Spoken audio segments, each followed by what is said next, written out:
Donc, puisqu'on a montré qu'il y a subduction continentale, ce qui amène les deux continents à se rencontrer, en fait, un continent à passer en subduction continentale sous l'autre, c'est ce qu'on va appeler une collision continentale. Collision, c'est quand on a justement un domaine continental qui est passé sous un autre domaine continental. Eh bien, on va montrer que dès que la collision existe, alors automatiquement, il se forme des bassins sédimentaires qu'on appelle un bassin flexural, en particulier du côté de la plaque qui est en subduction. Et comme on a un relief à proximité, ce bassin se remplit de molasse, comme nous l'avons déjà évoqué en TP. Donc pourquoi est-ce qu'on a un bassin flexural? C'est parce qu'on a eu subduction continentale. Donc vous voyez ici la partie qui est rentrée en subduction continentale, qui s'est éventuellement fracturée, qui peut remonter en faisant différents massifs cristallins. Du coup, forcément, on a une épaisseur ici de croûte qui est bien supérieure à l'épaisseur standard. Donc c'est ça qu'on appelle la surcharge orogénique. Il y a beaucoup plus de matériel que d'ordinaire, ce qui fait une pression sur la croûte. Si ce n'était que ça, il ne se passerait rien parce qu'en fait la croûte est très élastique. Mais ça fait un poids aussi sur le manteau lithosphérique. Et le manteau lithosphérique, lui, il n'a pas du tout cette élasticité. Il a beaucoup plus de mal à se déformer puisque la péridotite est une roche qui est assez peu élastique. Et en fait, c'est à cause du manteau inférieur qu'il va y avoir une déformation à longue distance, donc une sorte de bombement, comme on le voit ici, parce que c'est tout cet ensemble, donc toute la lithosphère, qui se déforme en rentrant sous l'autre lithosphère. Donc ça fait un bombement ici, et puis surtout, ça fait un creux ici qu'on appelle le bassin flexural. Et le bassin flexural, il se remplit de toute l'érosion de ce qu'il y a à proximité. Comme on a justement une chaîne de montagnes à proximité, c'est elle qui a fait la surcharge orogénique, c'est elle qui a fait la flexure. Eh bien, forcément, elle est aussi soumise à l'érosion, très peu de transport, et donc ça fait des molasses. Donc un bassin flexural sera toujours rempli de molasses. Mais les molasses peuvent se trouver dans n'importe quelle zone de bassin sédimentaire, y compris des zones qui ne sont pas forcément des bassins flexuraux.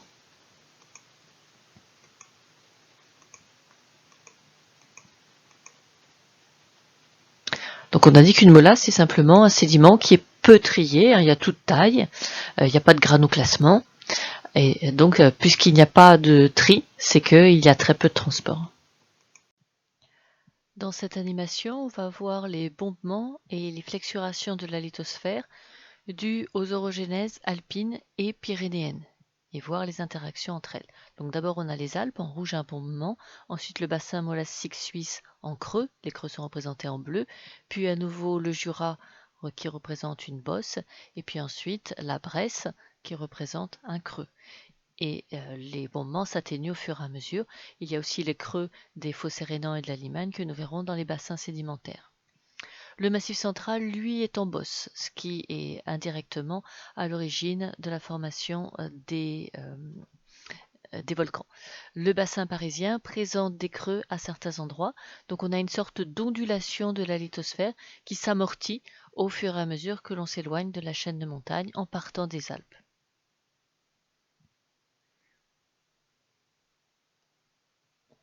Le même phénomène se reproduit pour les Pyrénées. Les Pyrénées sont dans une zone qui forme une bosse, puis on a un creux dans le bassin aquitain, ce qui permet l'accumulation de beaucoup de sédiments dans ce bassin aquitain, puis à nouveau une bosse dans le massif central qui est rehaussée grâce à l'effet de l'orogénèse pyrénéenne, et puis on a enfin un effet dans le bassin parisien, et ce qu'on voit c'est que dans le bassin parisien il va y avoir interférence entre les déformations dues aux Pyrénées qui elles aussi s'amortissent avec la distance et les déformations qui proviennent des Alpes. Donc si on prend la déformation alpine et son axe principal, la déformation pyrénéenne et son axe principal. Il arrive dans le bassin parisien une zone de croisement où il y a interférence entre ces déformations, et là la lithosphère se déforme en trois dimensions, et c'est ce qu'on appelle le flambage lithosphérique.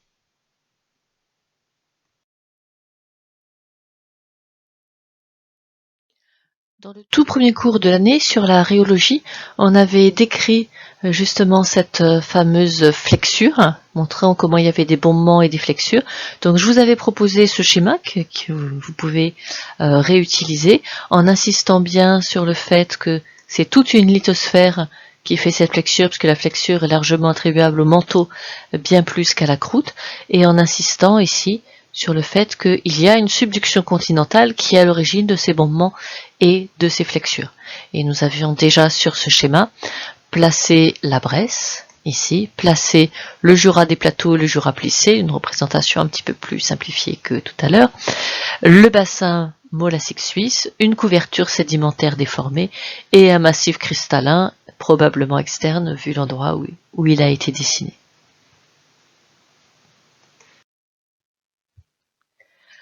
Alors tout ça c'est très intéressant, mais comment ça se fait qu'on a autant d'informations qui soient accessibles en surface, puisqu'à priori on est sur des phénomènes de subduction océanique, subduction continentale, tout ça devrait rester dans le manteau et on ne devrait pas en trouver la moindre trace.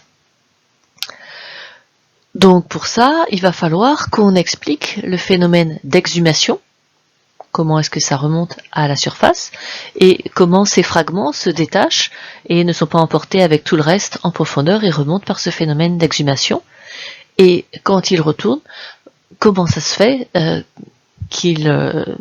comment cette remontée va pouvoir expliquer la structure en prisme dont nous avons déjà parlé, et surtout le fait qu'il y a vraiment un ordre de façon assez étonnante, un gradient de métamorphisme, un gradient d'âge, en sens inversé l'un de l'autre. Pourquoi est-ce qu'on a une aussi belle structure? Dans le TP sur les Alpes, avec la carte tectonique des Alpes, sur le côté de cette carte tectonique des Alpes, il existe des coupes. Donc c'est les deux coupes les coupes C et D qui nous intéressent, les autres étant dans la zone qui n'est pas au programme.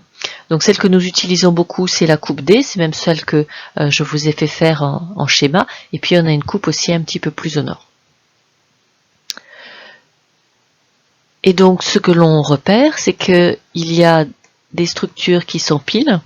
Là par exemple, on a, je l'ai mal dessiné, la clipe de la Dent Blanche sur le massif du Combin, encore d'autres empilements, et puis nous avons dessiné ici les flysch crétacées sur lesquelles on retrouvait la zone houillère, avec après le Grand Paradis, etc. Tout ça forme des écailles, puisque la définition d'une écaille, c'est juste une tranche plurikilométrique séparée par des chevauchements. Et les deux chevauchements sont dans le même sens pour que ça fasse des écailles qui s'empilent. Donc on avait déjà expliqué en tout début de l'année pourquoi il pouvait y avoir justement des fragments de lithosphère qui se détachaient les uns des autres. C'est ce qu'on avait appelé les niveaux de décollement. Les niveaux de décollement, ce sont des zones où quand les contraintes augmentent, il y a assez facilement rupture. Et donc on avait montré que entre la croûte supérieure cassante et la croûte inférieure ductile, il y a un premier niveau de décollement possible. Bien sûr, il y a un décollement très très facile entre la couverture sédimentaire et le socle qui est en dessous. Et donc tous ces niveaux de décollement peuvent exister, le manteau supérieur aussi peut se décoller du manteau inférieur, et tout ça peut ensuite s'empiler.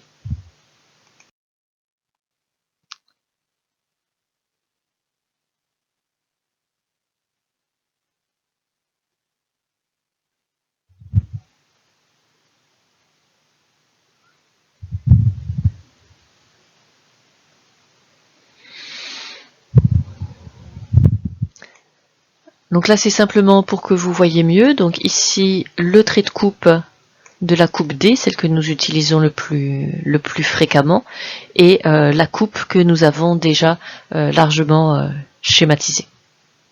Comme ça vous la voyez bien.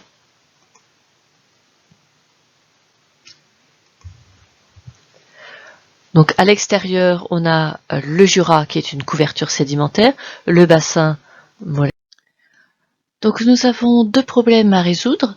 Pourquoi est-ce que les matériaux ne disparaissent pas en profondeur, alors qu'a priori le métamorphisme des roches océaniques, c'est justement ça qui fait l'attraction de la plaque plongeante, parce qu'ils sont plus denses que ce qui les environne.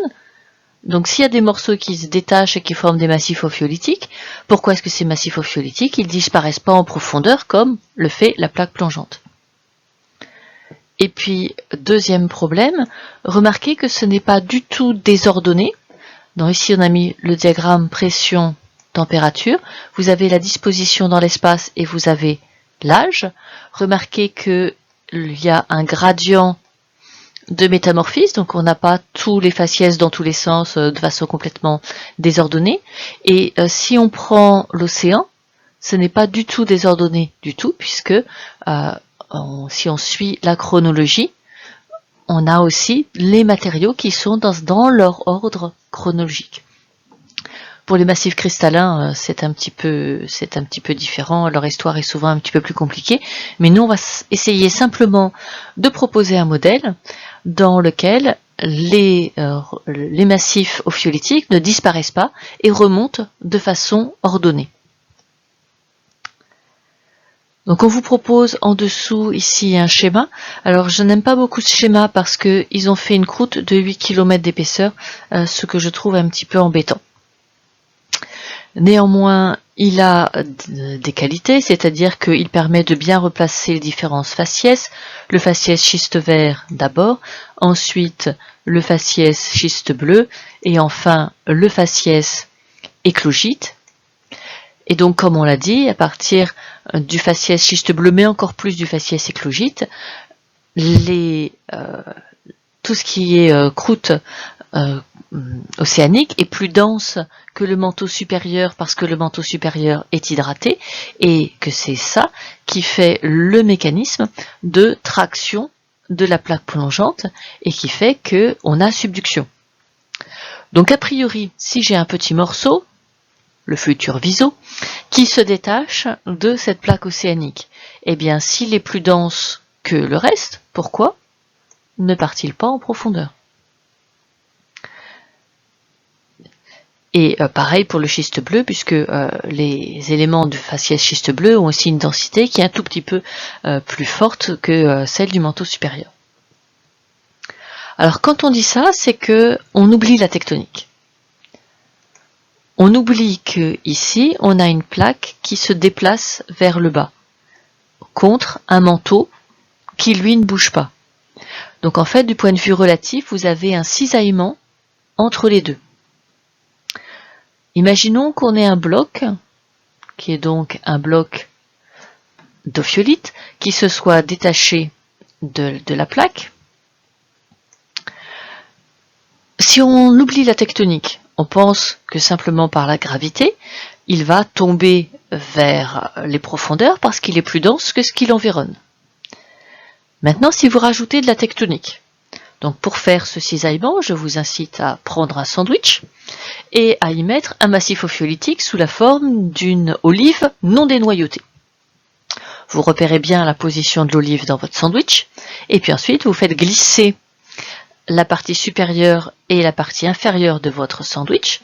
Donc glissez d'un côté pour faire la plaque, vous pouvez tout à fait laisser la partie supérieure de votre sandwich immobile et vous verrez que l'élément dur au centre va se déplacer, surtout si vous avez mis une bonne couche de beurre qui correspondra à la plasticité de la serpentinite. Et donc c'est le cisaillement qui fait remonter les blocs qui ensuite peuvent s'insérer dans les sédiments entre deux chevauchements et réapparaître. Donc ce n'est pas la gravité, c'est le cisaillement qui les fait remonter contre la gravité et s'insérer à l'intérieur d'une zone de sédiment, donc une zone qui est plastique, qui est constituée des schistes lustrés. Et cette zone sédimentaire, déjà formée d'un certain nombre d'écailles, c'est l'ancien prisme d'accrétion qui s'est formé lors du début de la subduction et qui maintenant ne contient pas que des sédiments mais va contenir aussi quelques massifs ophiolitiques. Alors nous allons faire ce schéma de façon un petit peu plus précise que celui qui vous était proposé, afin de montrer comment on va avoir cette chronologie et cet ordre d'insertion des différents massifs ophiolitiques. Donc on commence du côté de l'Europe, avec au démarrage une croûte de 30 km d'épaisseur, puis des blocs basculés, un horst éventuellement, puisqu'on a vu que ça existait, et grâce à ce système de blocs, un amincissement de la croûte et à la fin, carrément, une disparition de cette croûte continentale. Donc là, contrairement à ce qui a été fait, il va falloir faire un vrai plancher de dorsale lente. Donc la seule croûte continue qui est présente ici, ce sont uniquement des sédiments. Donc c'est pour ça que c'est extrêmement fin.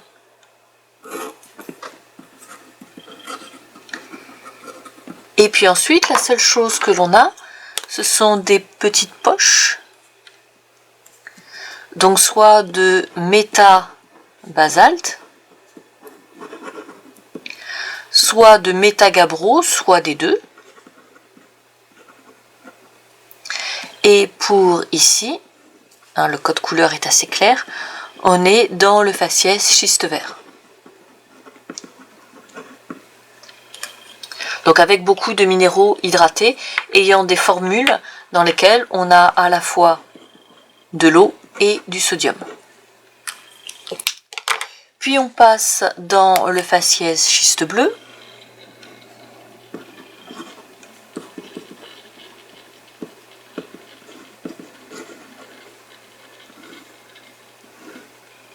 Puis enfin dans le faciès éclogite.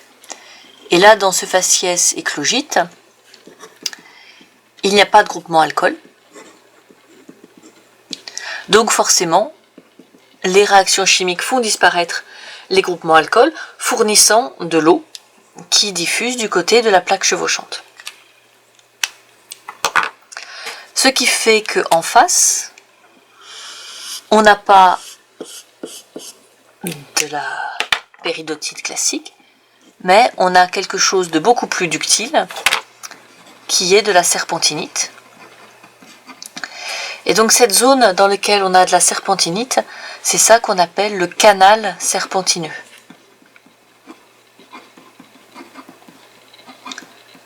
Donc ça fait toute une couche au-dessus de la plaque plongeante. Et cette plaque plongeante, elle descend bien sûr en profondeur à cause de l'attraction due à la densité justement de ces matériaux de faciès schiste bleu, de faciès éclogite qui sont plus denses. En surface, on a ce qu'on appelle un prisme d'accrétion sédimentaire. Donc là on retrouve le terme accrétion. Accrétion, ça veut juste dire qui fait apparaître, qui augmente. Donc là c'est un prisme d'accrétion sédimentaire, c'est-à-dire une structure sédimentaire qui s'agrandit au fur et à mesure par l'apport de différents sédiments. Donc parfois il peut y avoir de nouvelles écailles directement par en dessous à cause de la friction, mais souvent la friction est située un petit peu plus bas et donc ce sont des nouveaux matériaux sédimentaires qui vont migrer dans ce canal serpentineux et qui vont faire de nouvelles écailles. Donc un prisme d'accrétion est quelque chose qui s'étend. De l'autre côté, nous avons la marge afro-apulienne.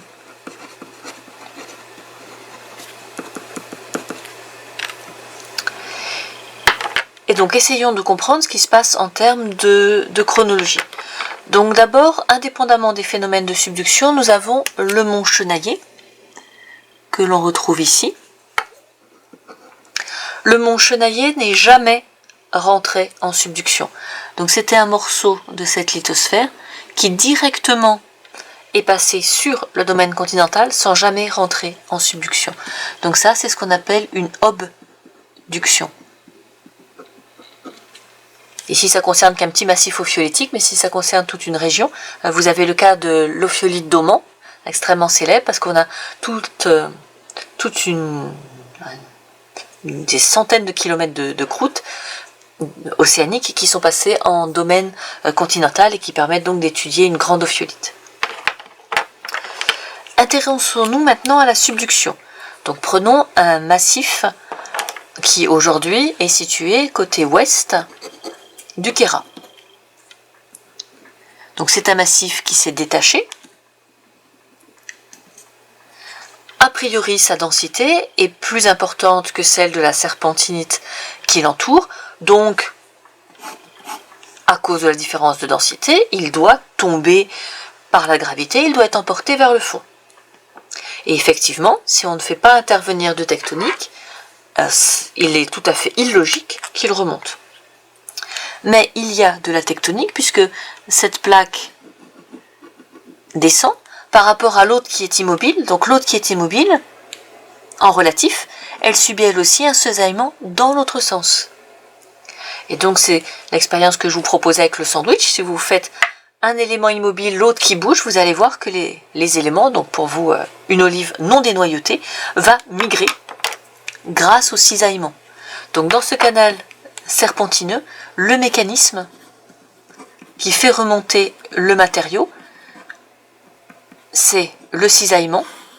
Et ce qui permet que ce cisaillement ait une certaine efficacité, c'est le fait qu'on soit sur de la serpentinite extrêmement ductile, donc qui ne s'oppose pas au mouvement créé par le cisaillement. Au moment où ce massif, donc de l'ouest du Queyras, remonte, le prisme d'accrétion est encore peu étendu. Par exemple, ici, c'est sa limite supérieure, donc le canal serpentineux est beaucoup plus réduit, et il remonte sur les bords du canal serpentineux. Donc là, on est sur le massif du Queyras de l'ouest. Un peu plus tard se détache un autre morceau qui remonte par le même mécanisme, mais au fur et à mesure que la subduction progresse, il y a de plus en plus d'eau, le canal serpentineux grandit. Donc en même temps, le prisme d'accrétion grandit aussi, ce qui fait qu'il y a un nouvel espace qui permet au massif du Queyras de l'Est de s'insérer cette fois-ci un petit peu plus à l'est. Et puis même chose pour le massif du Mont Viso. Pourquoi est-ce qu'on n'a pas d'échantillonnage avant de massif éclogitique? C'est parce que le canal serpentineux n'est pas encore assez étendu pour qu'on ait une zone très ductile dans laquelle un massif entier puisse remonter. Mais au fur et à mesure du temps, ce canal serpentineux, il s'étend parce qu'il y a tout le temps de l'eau qui est apportée, il devient de plus en plus large et il peut faire remonter des matériaux provenant de plus en plus profond, ce qui fait qu'on finit à la fin par pouvoir échantillonner aussi des massifs qui ont le faciès éclogite. Donc ceci, c'est ce qu'on appelle le modèle du canal serpentineux.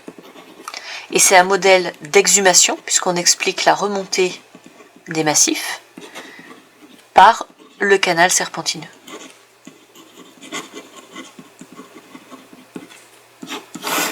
Et donc dans ce modèle, au fur et à mesure du temps, le canal serpentineux grandit et en surface le prisme d'accrétion aussi. Donc il y a des sédiments qui au fur et à mesure du temps ça alimente de plus en plus ce système de prisme d'accrétion. Donc c'est pas aussi simpliste que je l'ai représenté ici, les choses sont un petit peu plus complexes. D'ailleurs dans ce que je n'ai pas représenté, vous voyez qu'il ne va pas fonctionner, c'est pourquoi ici, ce que j'ai représenté comme le massif Briançonnais n'est pas métamorphisé, donc il faudra le faire rentrer en subduction. Comme il est de subduction relativement récente, a priori, c'est pas vraiment un problème. Par contre, ici, nous avons un gros problème, c'est que ceci est Dora Mera. Donc Dora Mera rentrera en subduction et remonte par le canal serpentineux de l'autre côté. Et pour la zone acoésite, descend jusqu'à la zone acoésite avant de remonter.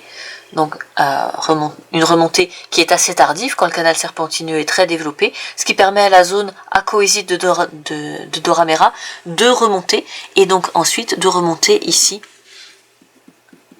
complètement du côté ouest parce qu'elle est descendue encore plus loin que le Mont Viso. Donc ça c'est la zone de Dora Mera acoésite.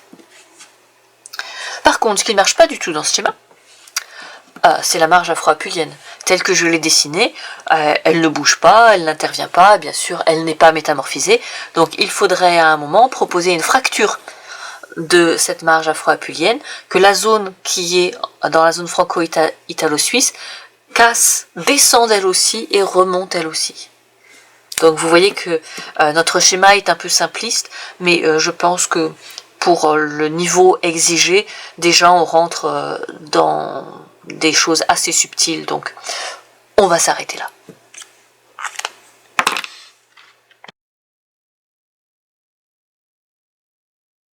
Comment est-ce que la zone océanique pouvait se structurer en écailles avec ce système de prismes d'accrétion dans lesquels remontent un certain nombre de massifs ophiolitiques?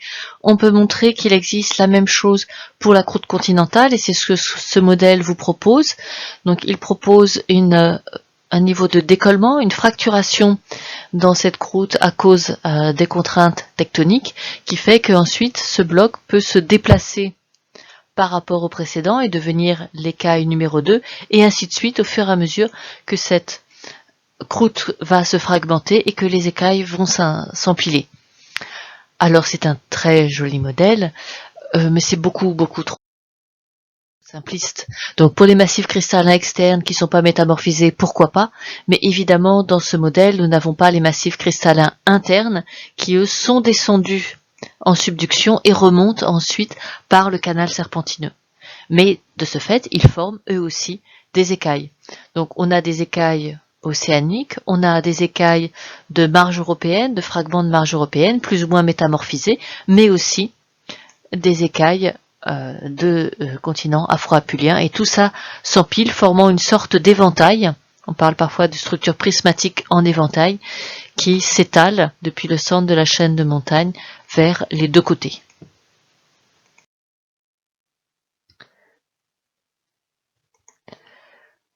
Donc une chaîne de montagne a globalement une structure en écailles tectoniques empilées, les écailles étant limitées par des plans de chevauchement. Ce qui a créé ces écailles pour le domaine océanique au démarrage, c'est la subduction océanique avec l'écaillage du prisme, avec un prisme qui grandit avec des écailles qui s'accumulent au fur et à mesure du temps.